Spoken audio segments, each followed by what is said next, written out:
Next जो आगे के जो हमारे प्रोविजन बच गए थे, हम देख रहे थे बैंकिंग कंपनी अधिनियम 1970 का जो एक्ट है, एटलीस्ट आप उस एक्ट को देख रहे थे। अब इस एक्ट के कुछ प्रोविजन में इससे पहले के 2 लेक्चर में समझा चुकी हूँ।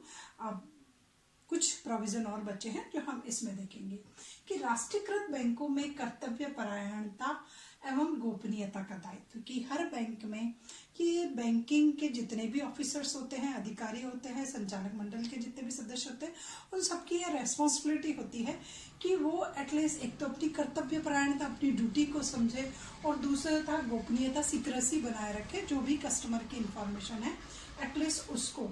तो राष्ट्रीयकृत बैंकों में भी कर्तव्य परायणता रहेगी। अब पहले नहीं थी, लेकिन अब कर्तव्य परायणता होगी और गोपनीयता का दायित्व होगा, रेस्पॉन्सिबिलिटी होगी कि ये सारी की सारी बातों को सीक्रेट रखे।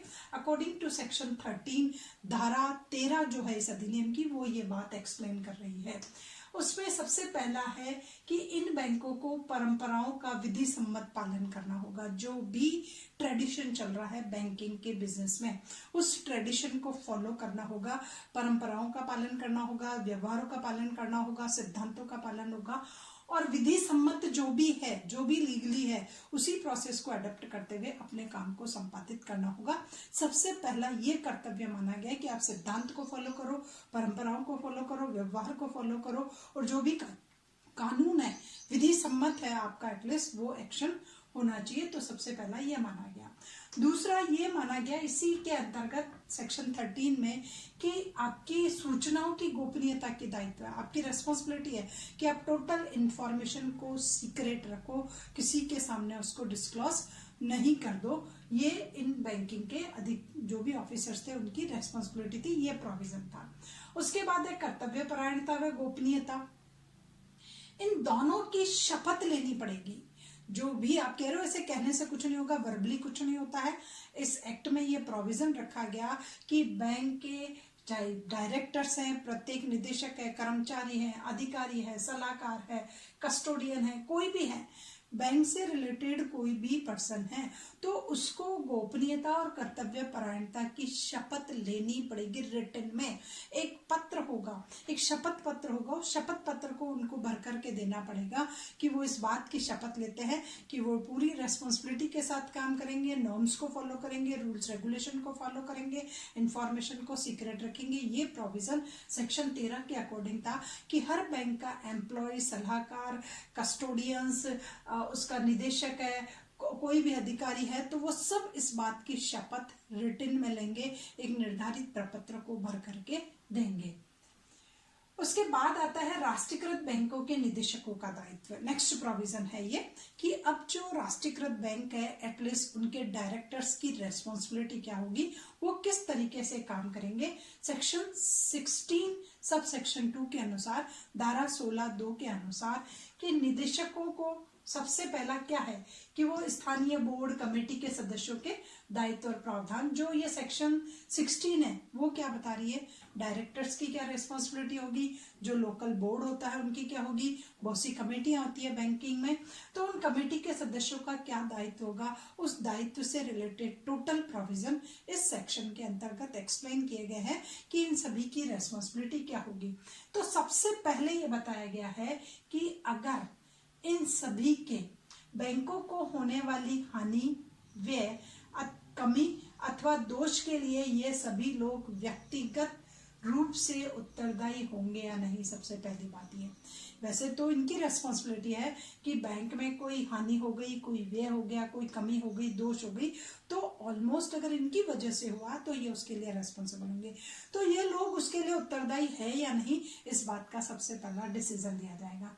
अब डिसीजन किस बिहाफ पे होगा कि बैंक के किसी ग्राहक के दिवालिया होने या गलत कार्य होने के कारण हानि होगी, कि बैंक को हानि किस वजह से हुई कि उसका कोई कस्टमर जो है वो दिवालिया हो गया।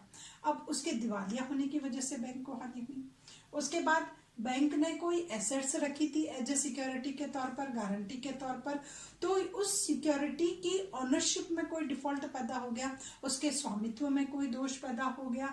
उसके बाद इन लोगों को, जो बैंक के स्थानीय बोर्ड के सदस्य हैं, कमेटी के सदस्य हैं, जो बैंक के निदेशक हैं, वो अपने पद पर काम करते हुए, अपने पद पर अपनी रेस्पॉन्सिबिलिटी को फुलफिल करते हुए अगर उस पर किसी प्रकार की हानि होती है तो ये सब लॉसेज होते हैं।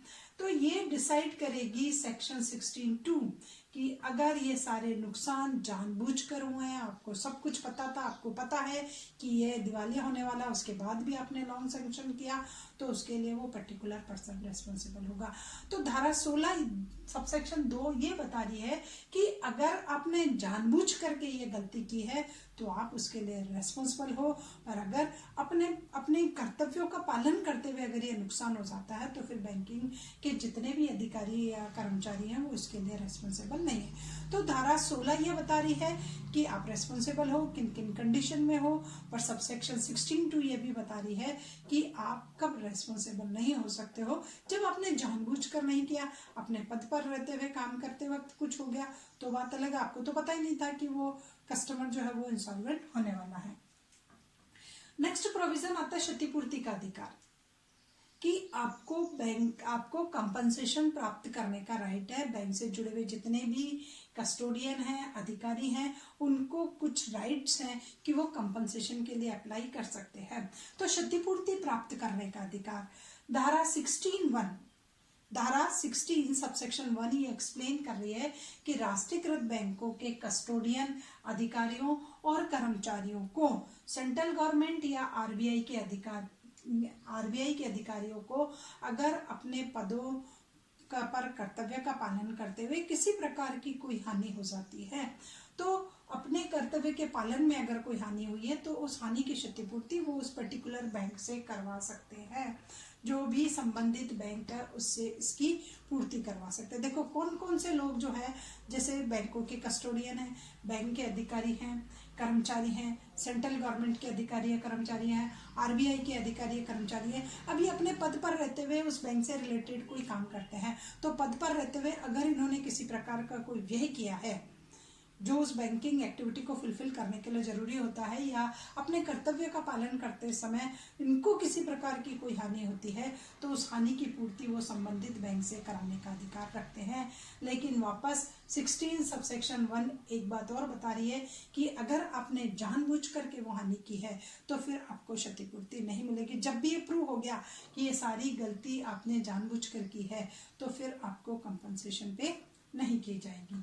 अब है राष्ट्रीयकृत बैंकों का नियमन कि बैंक नेशनलाइज्ड हो गए, नेशनलाइज्ड होने के बाद वो कौन से रूल्स, कौन से नॉर्म्स उसको फॉलो करेंगे। तो 16 इसकी जो सेक्शन है 19 वो ये बता रही है कि संचालक मंडल को ये अधिकार है कि वो अपने हिसाब से नियम बनाए, उन नियमों को लागू करे। लेकिन नियमों को लागू करने से पूर्व पहले भी एक्सप्लेन कर चुकी हूँ कि सेंट्रल गवर्नमेंट और रिजर्व बैंक इन दोनों की अनुमति प्राप्त होना जरूरी है। अनुमति प्राप्त करने के बाद आप उन नियमों को चला सकते हो। चलते चलते नियमों को अगर चेंज करना है तो फिर वापस जब तक अनुमति नहीं मिलती है तब तक वही नियम चलते रहेंगे। तो आपको नियम बनाने का अधिकार है बैंकों के हित में, पर आप उनको तब तक लागू नहीं कर सकते जब तक सेंट्रल गवर्नमेंट या आरबीआई आपको परमिशन नहीं दे सकता है। उसके बाद है राष्ट्रीयकृत बैंकों के अधिकारियों व कर्मचारियों के सेवा संबंधी प्रावधान। अब बैंक नेशनलाइज्ड हो गया है, पहले ये प्राइवेट सेक्टर में थे, अब ये पब्लिक सेक्टर में आ गए हैं, तो इनकी सर्विस से संबंधित प्रोविजन क्या होंगे। सेक्शन 12 सबसेक्शन 2 आपको ये एक्सप्लेन कर रही है कि जो भी बैंकों के अधिकारी और कर्मचारी हैं एटलीस्ट उनके सेवा से संबंधित क्या नियम होंगे।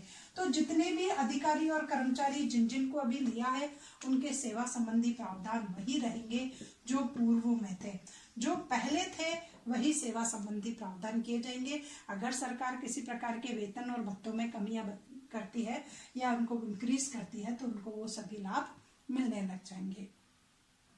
उसके बाद है राष्ट्रीयकृत बैंकों का अंकेक्षण कि अब बैंकों का अंकेक्षण कराना कंपलसरी होता है। पहले होता था या नहीं होता था, लेकिन अब सेंट्रल गवर्नमेंट और आरबीआई ने ये फिक्स कर दिया कि इन बैंकों को अपनी ऑडिट कराना कंपलसरी है। जब भी इनका फाइनेंशियल ईयर का दी एंड होता है, उस फाइनेंशियल ईयर का दी एंड होने से पहले पहले इनकी ऑडिट होना कंपलसरी हो जाता है।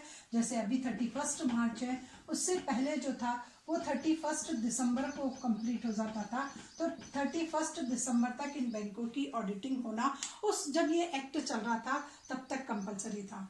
तो राष्ट्रीयकृत बैंकों का अंकेक्षण होना जरूरी है। सेक्शन 10 सबसेक्शन 1 ये बता रही है कि हर बैंक में क्या होगा, एक अंकेक्षक की नियुक्ति की जाएगी। अंकेक्षक की नियुक्ति सबसे पहले धारा लेखा पुस्तकें सबसे पहले 31 दिसंबर तक बंद करना जरूरी है। आपकी जो भी पुस्तकें जो भी आप कर रहे हो वो आपके फाइनेंशियल ईयर के एंड में क्लोज हो जाना जरूरी है, ये प्रोविजन बनाया गया। उसके बाद 10 सब सेक्शन 3 ये बता रही है कि प्रत्येक बैंक में आरबीआई की अनुमति से आप एक जो है अंकेक्षक नियुक्त करोगे। आरबीआई परमिशन देगा और आरबीआई की परमिशन से आप एक ऑडिटर जो है वो अपने यहाँ नियुक्त कर लोगे और उसका पारिश्रमिक क्या होगा, उसका पारिश्रमिक भी आरबीआई ही तय करेगा कि रियल में इस अंकेक्षक को कितना वेतन कितने भत्ते दिए जाएंगे। उसके बाद 10 सबसेक्शन 4 ये एक्सप्लेन कर रही है कि अंकेक्षक को जो है जिस अंकेक्षक को नियुक्त किया गया है उस अंकेक्षक की ये रेस्पॉन्सिबिलिटी है कि वो एक नियत समय में जो भी उसको एक पर्टिकुलर टाइम पीरियड दिया गया है उस पर्टिकुलर टाइम पीरियड में उस बैंक की जितनी भी पुस्तकें हैं, उस बैंक के जितने भी लेखे हैं, उस बैंक के जितने भी खाते हैं, जितने भी कागजात हैं, उन सभी की ऑडिट करना कंपलसरी होगा एक नियत समय में। 10(4) ये बता रही है कि अंकेक्षक की रेस्पॉन्सिबिलिटी है नियत समय में सारी लेखा पुस्तकें उसकी वो न्यायोचित जांच करेगा। ट्रांसपेरेंसी के साथ जो है न्यायोचित जांच होना जरूरी है, ये बताया गया है। अब क्या कह रहा है कि इस अंकेक्षक को ये राइट है कि वो बैंक के किसी भी अधिकारी से, बैंक के किसी भी प्रबंधक से, बैंक के निदेशक से, बैंक के कर्मचारी से, लेखापाल से, जो भी अकाउंटेंट है उनसे किसी भी प्रकार की कोई भी सूचना मांग सकता है, किसी प्रकार की कोई भी जानकारी प्राप्त करने का इसको अधिकार है। और इन सभी की ये जिम्मेदारी है कि वो अंकेक्षक के दिए गए सवालों का जवाब दे, उन्हें टोटल इंफॉर्मेशन अवेलेबल कराए और बैंक चाहे तो लेखपाल की मदद भी ले सकता है क्योंकि सारा अकाउंट इसने प्रिपेयर किया तो इसको ज्यादा नॉलेज है तो वो इसकी मदद लेकर के भी ऑडिटिंग कर सकता है। उसके बाद 10 सबसेक्शन 5 ये बता रही है कि अब आपने जो भी ऑडिट करी है तो पारदर्शिता के साथ आप उस ऑडिट का एक प्रतिवेदन प्रस्तुत करोगे, उसकी एक रिपोर्ट जो है वो रिपोर्ट आप प्रिपेयर करोगे। सबसे पहले तो रिपोर्ट आप प्रिपेयर करोगे, प्रतिवेदन प्रिपेयर करोगे और 10 सबसेक्शन 6 ये बता रही है कि इसकी 4 प्रतियां बनाई जाएगी और चारों प्रतियां सेंट्रल गवर्नमेंट, आरबीआई, बैंक और ऑडिटर खुद अपने पास भी रख लेगा। तो ये है बैंकों के ऑडिटिंग से संबंधित कि बैंकों को किस प्रकार, राष्ट्रीयकृत बैंकों को अपनी ऑडिट करानी पड़ेगी। ऑडिट चाहे पहले होती थी या नहीं, अब ऑडिट कराना जरूरी है। अब है राष्ट्रीयकृत बैंकों का सबसे लास्ट प्रोविजन है राष्ट्रीयकृत बैंकों का प्रबंध। तो अब प्रबंध बिल्कुल चेंज हो जाएगा, मैनेजमेंट चेंज हो जाएगा। सबसे पहले इन बैंकों में एक संचालक मंडल का गठन किया जाएगा। संचालक मंडल में अधिकतम सदस्य पहले 7 ही थे, अब वर्तमान समय में 20 है। तो संचालक मंडल का गठन किया जाएगा। संचालक मंडल में विभिन्न विषयों के विशेषज्ञों को लिया जाएगा। पहले हर कोई इसमें आ जाता था लेकिन अब विशेषज्ञ ही इसमें आएगा, चाहे वो आपके औद्योगिक क्षेत्र से हो, चाहे वो आपके कृषि क्षेत्र से हो, वाणिज्य से हो, सांख्यिकी से हो। इस प्रकार एक एक फील्ड का जो है स्पेशलिस्ट वो इसमें संचालक मंडल में आएगा। अब इस संचालक मंडल से एक प्रबंध निदेशक की नियुक्ति की जाएगी। एक जो है वो आपका एमडी, मैनेजिंग डायरेक्टर जो है वो इसी संचालक मंडल से जो है नियुक्त किया जाएगा। उसके बाद अब प्रबंध समिति बनाई जाती है। एक अलग से जो है एक सलाहकार समिति या प्रबंध समिति बनाई जाती है। उस प्रबंध समिति के क्या कार्य होंगे, वो किस किस फील्ड में जाके काम करेगी, वो आरबीआई और सेंट्रल गवर्नमेंट डिसाइड करता है। कुछ सलाहकार समितियां बनाई जाती है, कुछ प्रादेशिक जो है रीजनल लेवल पर भी कुछ कमेटीज बनाई जाती है, तो प्रादेशिक समितियां भी बनाई जाती है। अब इन सब का अपॉइंटमेंट क्या होगा, इनके नॉर्म्स क्या होंगे, इनके रूल्स रेगुलेशन क्या होंगे, इनको कितने टाइम पीरियड के लिए अपॉइंट किया जाएगा, इनके वेतन भत्ते सब कुछ सेंट्रल गवर्नमेंट और आरबीआई के थ्रू डिसाइड किया जाएगा। तो प्रबंध जो है वो सबसे पावरफुल होता है। तो सेंट्रल गवर्नमेंट और आरबीआई के ही ऑलमोस्ट अपॉइंटेड मेंबर होंगे। बैंक के थ्रू इसमें एक भी पर्सन ऑलमोस्ट नहीं आता है। आरबीआई या सेंट्रल गवर्नमेंट वो अपॉइंट करती है कि कौन कौन से व्यक्ति इसमें आएंगे। तो इन 3 लेक्चर में मैंने पूरा का पूरा आपको बैंकिंग कंपनी अधिनियम 1970 को एक्सप्लेन करने का प्रयास किया है।